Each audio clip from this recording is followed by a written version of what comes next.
Let me know when we hot. Okay, hot. It was the best of times. It was the worst of times.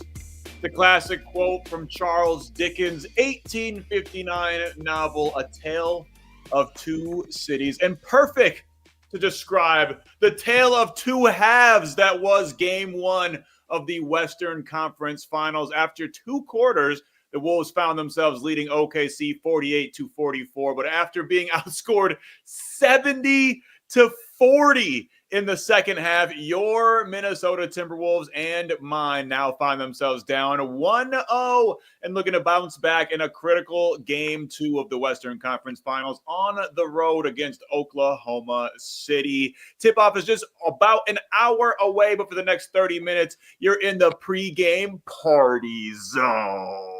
Presented by Youngsteds. Save big with their oil change club cars. Get 5 oil changes starting at $21.99 each. Check it out at youngsteds.com. The Wolves probably could have used an oil change in that second half, but I got a feeling tonight they're going to come out with the engines revved up right out of the gate. Max Fuller here, a.k.a. Samuel L. Maxon, a.k.a. Morgan Freemax, a.k.a. a million other things.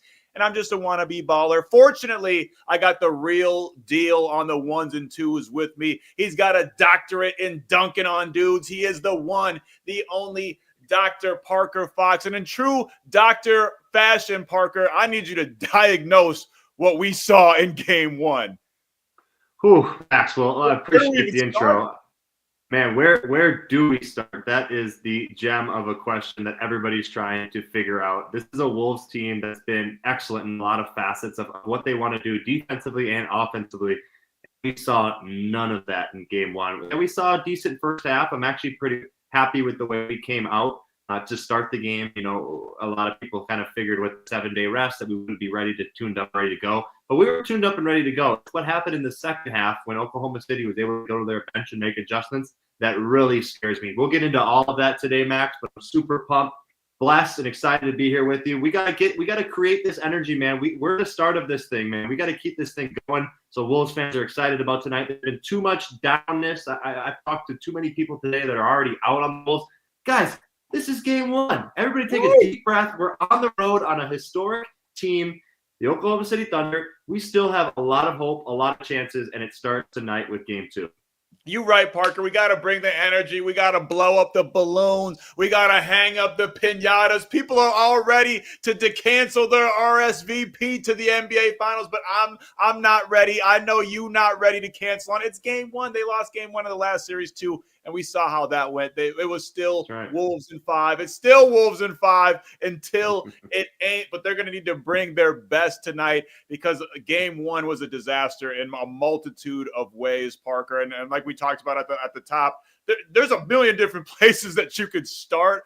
But I think kind of starting with the broad picture, the macro, and then we'll dive into the micro. I think what all Wolves fans are wondering right now, and for the last couple of days, is what happened at halftime? To you, being the elite basketball mind that you are, what was the biggest difference between half number one and half number two? Because in the first half, it looked like the Wolves were getting buckets easy. They were the ones making OKC work for it. Anthony Edwards and Julius Randle both got off to some pretty good starts, and it looked like everything was kind of flowing for the Wolves. And they held a really high-powered OKC Thunder team to just 44 points and a half. And then obviously we saw what happened from there. They're outscored 70-40. They turned the ball over like 5 million times, and it was just kind of a disaster from the third quarter on. But in your mind, what was the biggest difference between the first and second half?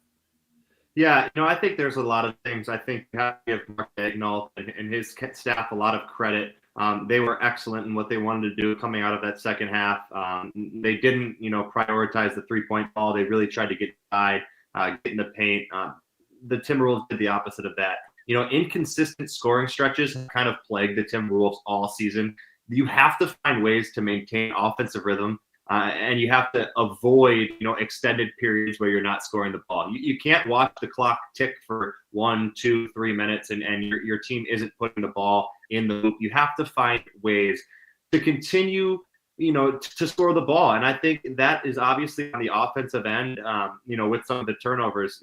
there was 17 turnovers in the game that led to 31 points. Something that's just it's unacceptable. The way we handle the basketball. But no, you're right, Matt. Yeah, I think you have to give the Thunder a lot of credit for what they did at halftime and coming out. And now, hey, if you're Chris Finch and you're at the Timberwolves staff, you're thinking, all right, they made the adjustments. Now it's time for us to make the adjustments. We saw the Thunder really go to their bench. Kendrick Williams, I think his name is. I don't even know his first name. He's the third Williams that comes, on their roster. He's the third Williams they got, man. He's the oh yeah, Kendrick. You're right. Yeah, and he was out there killing us. So I think this is a team that you have to find ways to pick at guys that aren't a part of their solid five rotation, some of their best guys. And I hope the Minnesota Timberwolves find a way to do that tonight, Max. But you have to come out and play. You have to avoid scoring droughts, and that's something in the second half that we saw. If the ball's not going in from three, let's find ways to get inside. Right, and it felt like they fell a little too much in love with that three, which is something we've kind of seen. And honestly, it's the common thread throughout their three playoff losses is when that three ball isn't dropping, it kind of seems like the well starts to dry up, like you said, and then scoring starts to get really hard. And that's especially problematic against an OKC team that's like all it takes is one drip for the whole fountain to just start pouring out because they can flip the script really quick. And we saw that, like you mentioned, they turned the 19 turnovers into 31 points. That was like got to be number one on every fan, analyst, coach's whiteboard was don't turn the ball over against this OKC team. Don't give them any more opportunities than they already get. And that's like, it seems like everything that we wanted the Wolves to not do, that's exactly kind of what happened in the second half. They turned the ball over a lot. They sent OKC to the free throw line a lot, which obviously we'll get into that and the foul thing. But it felt like once the mistakes started to pile up a little bit, and the Wolves lost that mental game in the second half as well as the physical game. Yeah, it's something that you just can't have in a playoff series, man. You have to find ways to be consistent, right? Like this is a 7-game series. This is we want this thing to be done in 5, but this is not a Thunder team that's just going to roll over and let you do whatever that may be, get inside or shoot the three ball. They obviously did a lot of really special things, and we'll talk more about that as we get on through this episode. Yeah, they did a lot of special things, and one of those things was kind of just shut it off for Anthony Edwards. I mean, he only had 18 points in the game, ended up having 9 rebounds as well, but did not really make an impact offensively, particularly in the second half. I think in the fourth quarter he only put up 1 shot, if I read that correctly this morning.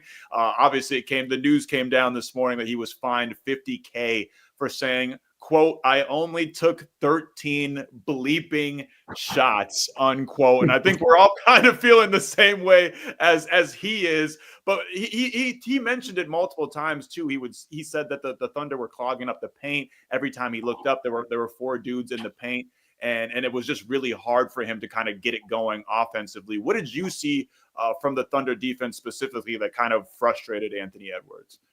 Yeah, I thought they did a lot of things really well defensively. I thought they were excellent in their help side. I thought they were really good in protecting the paint. This is a Thunder team that has a lot of interior size with Isaiah Hartenstein, Chet Holmgren, and some of the guys they bring off the bench. So when you go in there amongst the trees, you got to go in there looking to score or to draw a foul. I thought Anthony Edwards did some good things with facilitating and finding teammates, but I think you just need more from your superstar. At the end of the day, to win a basketball game, sometimes you just need your superstar to take over. And that's what I'm hoping we see from Edwards tonight. It doesn't need to be for 48 minutes. Just give us a couple spurts of excellence for a while. Find ways to convert for yourself on the offensive end and for your teammates. And then in turn, things are going to happen. But I think it starts with your mentality. Getting downhill, setting the tone, energy, effort, and enthusiasm. Really trying to find ways to create for yourself early. If you're able to create for yourself early, they're going to open up for your teammates. Things are going to open up for your bigs, and they're going to open up from your shooters. And Max, we know in any sport, the moment there's confidence and there's energy and there's swagger and there's juice, that's the kind of team you want to play for. Now guys are coming off the bench and they're ready to make shots. Now guys are, they're playing with a little swag. They're playing with a little energy. We just didn't see much of that. And it's something you and me have talked about as Anthony Edwards. He's a leader of this team. And I think the biggest thing he does leadership-wise is kind of leading by example. Just with his energy and his attitude. And I think guys really kind of gravitate to him. They want to foul a guy like Anthony Edwards. So if you're him, set the tone early today, getting downhill. Man, go dunk on somebody today. Set the tone early, get the energy going, and let's have an absolute party in Oklahoma City tonight. Right, and let's have a party at the Target Center when they bring it back home to Minneapolis on Saturday. But I agree with you, man. They were completely swaggerless in game one. They just didn't have that same kind of swagger in their step, that bounce to their moves. It just kind of felt like everything. They came out flat and were kind of able to beat that. That felt like they were chasing OKC that whole kind of second half, and emotionally, again, with the fouls and with Anthony Edwards and other people, the bench obviously having a hard time scoring. It kind of just felt like they got out of that rhythm and kind of put their heads down and felt really just out of it psychologically early on. Yeah. Again, to go back to what Anthony Edwards was saying, he said, when they asked him like what he could do better, he said, I would probably just be trying to move off the ball more, playing on ball. They're just going to double and sit in the gaps. What do you think Anthony Edwards can do to get going, like specifically offensively? Man, I think there's a lot of things, Max, but I want to highlight exactly what Anthony Edwards says, getting off the ball. I think a guy like Mike Conley can be amazing for this Wolves team throughout this series. We've seen a little bit of aging when it comes to Mike, and maybe that's something where you cut his minutes, to about 30. I think he only played 23 minutes last game, maybe 26. I'd like to see that up a little bit more. I'd like to see Mike Conley kind of be a table setter for this Timberwolves team. He's not a guy that's going to go out there and shoot 10 threes and be a super high volume type of player. He's going to get the offense involved. He's going to get everybody rocking and rolling. He's going to get everybody in the right spot. And then in turn, maybe some offense comes to him. Maybe he has that little pension floater of his. Maybe he has some catch and shoot threes. I'd like to see Ant off the ball a little bit more. And I'm not asking him to be a secondary option. I'm just asking him to be an option throughout the flow of your offense, right? So you're running different sets. You're setting different high ball screens. How can you find ways to get Ant off the ball where a defense can just load up? Like, if Ant's just dribbling at the top of the key, you're just going to load your defense in. And watch it tonight. I think they had a defensive 3-second violation called on the Thunder because they're simply just loading their defense up, expecting Ant to attack. So we give Ant a lot of, I wouldn't say hate, but people have been hard on Ant because of his attitude. It's hard when there's 5 guys standing right there waiting for you to attack them. So I'd like to see a lot of high ball screen with Rudy Gobert, Naz Reid, and then a point guard like Nickeil Alexander-Walker, Dante DiVincenzo, or Mike Conley, just finding ways to get other people involved. And then eventually a lot of that pressure is going to be taken off of Ant. And then when the time is right, Ant can find ways to take over. So I think it's the mindset that the coaching staff has to have is, hey, let's get everybody involved. And then in turn, our greats, Julius Randle and Ant, are going to find ways to be heavily impacted in the Wolves offense. Right. And once Ant and Julius specifically kind of find that swagger, find that rhythm, it's infectious and it just kind of trickles down to the rest of the team. And so hopefully Anthony Edwards can get going tonight, and he's going to need help from his teammates because like we talked about before, this Thunder team, the Warriors, the Lakers, those are kiddie pools. This is an Olympic pool. This is the waters of Lake Minnetonka we're talking about here. This is deep when it comes to this OKC team. And the Daily Wolves is in the chat. Speaking of defense and depth, he says, "Sup, boys, pick one player each. Who is your X factor player in this game? Can't be Ant or Julius." I think he means for one team each. And for the Wolves, I'll start with the Wolves. I got to say Dante DiVincenzo, man. He's a guy that just hasn't been able to find that consistency. But again, I think it was something like it was well over half of the Wolves' threes that they missed were constituted as wide open threes or open threes. So as long as they cash them, and again, you can't expect them to hit all of them, but say they even hit half, then that game is a radically different game down the stretch. Things start to get tighter. The score's a little bit closer, and you never know what's going to happen. Dante DiVincenzo had open looks, and we'll get to Naz Reid and Nickeil Alexander-Walker as well, because obviously they can be huge X factors as well. But I think Dante DiVincenzo in particular, not only because of his defense, because the Wolves are going to need to kind of return the favor in the turnover game and try to create more opportunities for themselves against a Thunder team that is stingy with the ball and that is cashing in on almost every single possession. They're going to need as many possessions as they can. So I think Dante DiVincenzo is uniquely positioned to not only make an impact as a scorer, but also as a playmaker. So starting with the Wolves, who do you think is the biggest X factor coming into the night?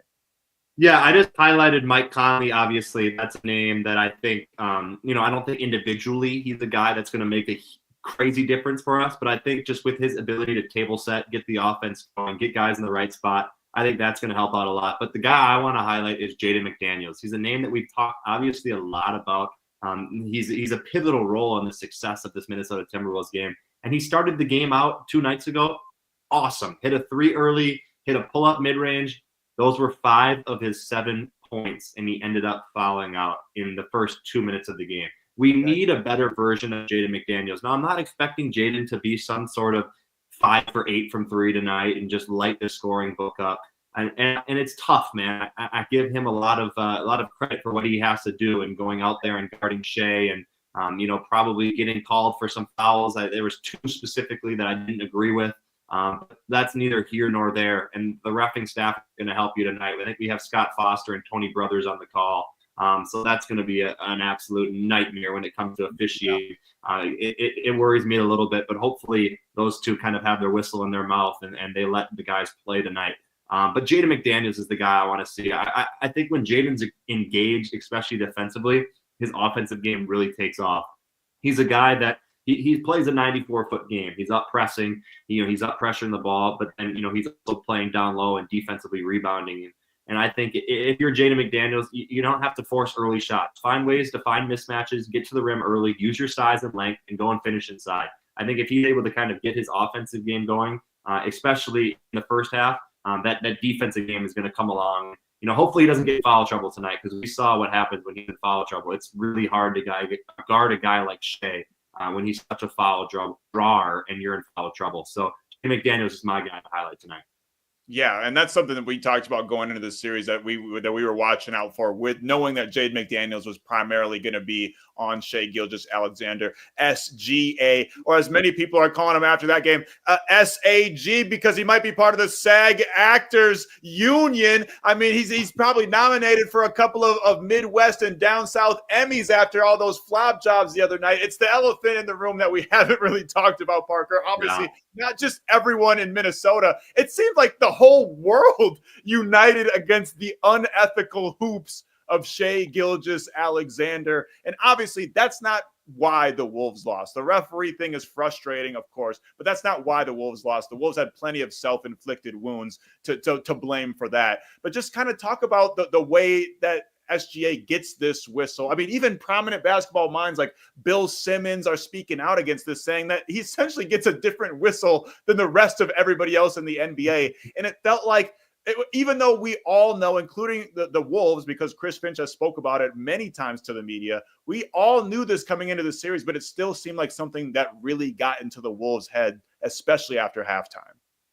Yeah, it really becomes a mental deal if you're the Timberwolves. You can't let missed calls and no calls affect you. As the 2024-2025 MVP, he's getting the benefit of the doubt when it comes to officials. That means borderline kind of contact. It may often result in free throws, and that's something that you can't, start getting mad about or getting upset about. You have to find ways to slow things down, right? So, one thing that Shai does really well is his pace and his change of speed. He kind of plays with this herky-jerky type of rhythm. He never really seems rushed. He's able to throw defenders off balance, and then once he gets you off balance, he attacks your hip or he attacks an angle. He's really good at lulling defenders to sleep. Once they're kind of asleep, now he's able to, swipe those arms through, and defenders are, reaching or reacting late, able to create contact with that. If you're the Timberwolves, there's 3 things for me that you really have to do defensively. You have to be disciplined on closeouts. So when you're closing out to a guy like Shai, who's not really that well of a respected 3-point shooter, he was 0 for 4 from 3 in game 1. You have to find ways to close out short, but also have a hand. You don't want to give the MVP wide open threes. So you want to make sure you have a hand in contesting, but you don't need to jump at closeouts. If you're jumping, he's too skilled. He's going to get into you, and he's going to draw a foul. 2, show hands. You have to be able to show your hands tonight. If Shai sees your hands out, or if he sees them by your side, if he sees them out, he's going to draw his hands through. He's going to draw a foul, a shooting foul. And if he sees them out, he's going to attack hits, and he's going to attack angles. You have to keep your arms vertical. You have to avoid body contact on all drives. And then number 3, help defense needs to be there early. Shai needs to see 5 guys every time he's operating. If you watch that, you'll see him kind of catch on the top of that arc, even inside the arc a little bit.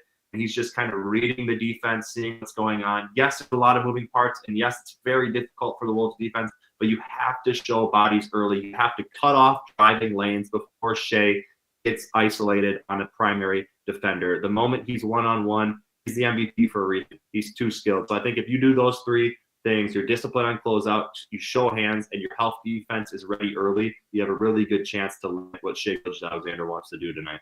I really like those three things that you just highlighted there, Parker. And I can tell by your in-depth answer that this is obviously, being a player in the modern day, this is obviously something you've had to deal with as a player yourself, I would imagine. Oh yeah, man. We've had so many guards throughout the Big Ten that we've had to do stuff like this. Going back, a name like Jaden Ivey, who's playing for the Pistons, was a guy that we really needed to do the same thing. Ayo Dosunmu, he's now with the Chicago Bulls. He played at Illinois. Two really good guards that are long and athletic and can get downhill, and they're not primary shooters. I would honestly describe those two guys as Shea Gilgeous-Alexander like. Now they're not at his level, but Jaden Ivey and Ayo Dosunmu in college were very similar type of players, not wanting to shoot the three, but wanting to get downhill and attack. And it's difficult, man. It takes 5 guys on the floor. It takes a coaching staff, talking out all of the stuff. And it makes it even more difficult when they're running an offense, and then he can kind of just break it off whenever he wants to. So it's very difficult, but hey, you're in the Western Conference Finals for a reason. It's going to be difficult. You need to find ways to make it hard, make it tough on a guy like the MVP, Shea Gilgeous-Alexander. And you think, I think we all can agree, even though we've all been hating on SGA for the last 48 hours, I think we can all agree that he earned the MVP award this year, right? I mean, he's a damn good player, as much as we like to hate on him. And as much as we hate watching these unethical, unwatchable hoops, it is a skill set that he has. Yeah, it is. I hate that there's an MVP award. I wish there was a best player award. Right. I thought he was the best player this year. I thought Nikola Jokic was maybe the MVP, but that's neither here nor there. He's a tremendous player. I actually saw a stat, Maxo, and everybody argues about this foul drawing that he does, and it pisses me off too. But at the end of the day, I saw a stat where I think it was like all guards that have ever won an MVP in the last 15 years, they all averaged more free throw attempts per game than Shea did. Wow. So, an interesting fact right there. I think Shea averaged about 8.8 to 8.9 free throws a game. All the guys that won MVP at the guard position over the last 15 years were all above 10 to 11. So you got to give credit where credit's due, but you have to find ways now that, hey, we're here. It's clear what he's doing. He's foul baiting. He's trying to get to the free throw line. You have to find ways to show hands, show bodies, and just be aggressive without fouling. It's a huge key tonight. I'm really excited. That's going to be my highlight tonight, man. Win or lose, I'm just excited for the way that we defensively load up and attack a guy like Shea Gilgeous-Alexander. I'm excited to watch it too. And Chris Finch and that coaching staff, they're masterminds. They've been watching film nonstop, drawing up plays nonstop over the last couple of days, getting ready for SGA. And you kind of mentioned it earlier when you were talking about Jaden McDaniels, Parker. The Wolves kind of offense feeding into their defense feeding into the offense. And I wanted to ask, just as you being a former player, when you're missing all those shots, that kind of negatively impacts your defense as well, right? Because you're not able to really get set. And of course, you're against a young team like OKC that's going to get out there and start running as soon as they get that rebound. So the Wolves making more shots tonight, obviously, is in turn going to help their defense, correct? Yeah, there's a lot of things that missed shots does. These guys, they're human, right? They're not robots. So the moment you're missing shots and things aren't going well for you offensively, it's hard to kind of drop that and move on and figure out ways to be an asset to impact winning. It's difficult, right? Especially when you're a three-point shooter, especially when we're bringing specific guys off the bench to come in and make shots for us, and they didn't do that. We went 15 for 51 for 3. We have to find ways to open up lanes for catch and shoots, and then we just got to shoot it and be confident. We're good shooters. We proved it throughout the regular season. Just go out there and make shots. I'm feeling hopeful after hearing that expert breakdown, Parker. We really appreciate you always. We appreciate everybody out there in the audience. And real quick, before we go, which you can hear Howlin with the homies following the game, win or lose. But Parker, real quick, we need a score prediction for you. Yeah, man, I want the Wolves to score the basketball tonight. They have to find ways to get inside, get the offense going. I got Wolves 124, Thunder 123, a 1-point win. Anthony Edwards step back to win it. Let's go. Game 2 going down tonight, baby. Let's rock and roll. We're in for a thriller if Parker Fox is right, but I'm going to say just a little bit more comfortable win. I'm going 105-95. Either way, me and Parker both got the Wolves coming back home, knotting this thing up 1-1. Either way, we'll be back to break it all down right here on KFAN. This has been the pregame party presented by Youngsteds, and we'll catch y'all after the game. Peace.